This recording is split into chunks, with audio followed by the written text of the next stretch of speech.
আজি আমি কৰিবলৈ লোৱা আন এটা অংক হ'ল কেলেণ্ডাৰৰ 10 মাৰ্চ 1989 কি দিন হয় কি বাৰ হয় উলিয়াব দিছে। আমি তাক উলিয়াবৰ কাৰণে কি কৰিম, এটা আমি এইখিনি অলৰেডি শিকিছোঁ।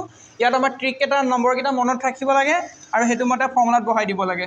এতিয়া ডেট কিমান দিছে 10 মাৰ্চ মানে 10, ডেটটো আছে 10 প্লাছ মন্থে কি কৈ আছে মাৰ্চ, মাৰ্চৰ ক'ড কিমান আছে জানুৱাৰী ফেব্ৰুৱাৰী মাৰ্চৰ ক'ড হ'ল 3 প্লাছ ইয়াৰ কিমান, সদায় কি পিছৰটো ইউজ কৰিব 89 প্লাছ লিপ ইয়াৰ মানে 89ক আমি 4 ডিভাইড কৰিব লাগে।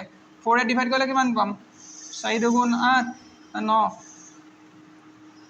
মানে আমাৰ 22 হৈ গ'ল। 22টো আমি ইয়াত পাতি দিম ডিভাইডেড বাই 7। এইটোক আমি কেলকুলেট কৰিলে কিমান পাম, এইটো যদি আমি কেলকুলেট কৰোঁ পাম 124/7 ইকুৱেল আমাৰ ইয়াত কিমান আহিব 5। আমাৰ ৰিমাইণ্ডাৰ থাকি গ'ল 5। সেই ৰিমাইণ্ডাৰটোৱে আমাৰ কি হ'ব, ইয়াৰ আনচাৰটো হ'ব। যিটো আমি ৰিমাইণ্ডাৰ আছে এইটো আমাৰ আনচাৰটো মানে 5ৰ ক'ত কিমান আছিলে ফ্ৰাইডে, আনচাৰ হ'ব কি বাৰ ফ্ৰাইডে।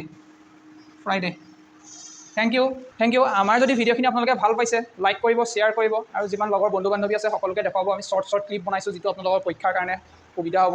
এটা 1 মিনিট টাইম খৰচ কৰি যদি এইখিনি চাই হয়তো পৰীক্ষাত তেনেকুৱা কমন কুৱেশ্যন বহুতখিনি পাব আৰু আপোনালোকৰ বহুতখিনি সহায় হ'ব।